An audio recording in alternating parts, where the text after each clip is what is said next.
is that people do not know the difference between ego and true confidence. I just had a realization that ego starts in the mind. I used to always be curious, like, where does ego come from? Where does ego come from? I really think that it's a mental thing. I think it starts in your mind. It's a perspective. It's like a way of thinking. It's like a state of being you're in, but it's really mental.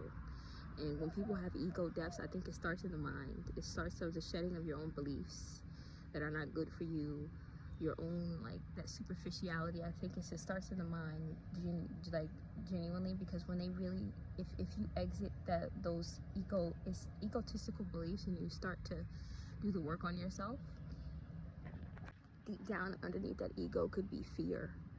You know, those are the things that that person's probably operating from, that's making them think this way. So I really do think that ego is a mental thing, and I think it's a state of being that they're in that, you know, starts in the mind. The mind is so powerful. But I said that just to say, like, I was just thinking, like, how some people think that, like, I was just using this for an example. If a guy cheats and you're like, oh, it's because he wanted an ego boost, it's probably because in his mind he thinks he's not good enough. That's just what he thinks. And that's funny, I just came across this book. I never read the whole thing, but it was just basically speaking about how, like, suffering starts in the mind, and sometimes how our thoughts can get the best of us. And it's so true. And sometimes I think that's where relationships go downhill, where people don't know how to control their thoughts, control their mind. And I think it's okay to sometimes feel anxious or feel fear, but I think it's important to have control over it and never to let your thoughts or your fears have control over you. But it's so true. And I was just thinking, like, how that was something that I wanted to read, because it's very interesting based off the preview that I've saw.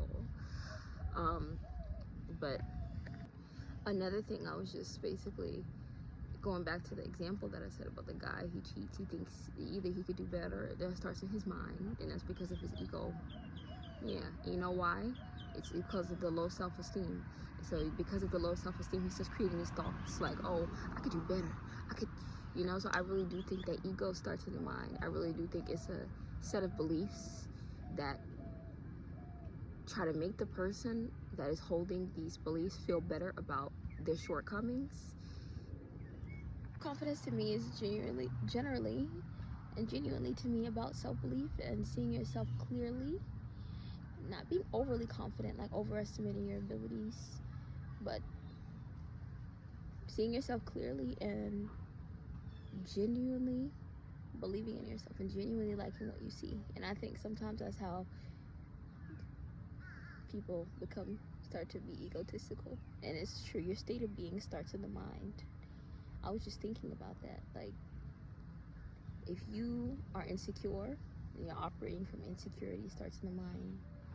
Everything really starts in the mind. The mind is all. That's so crazy, yeah.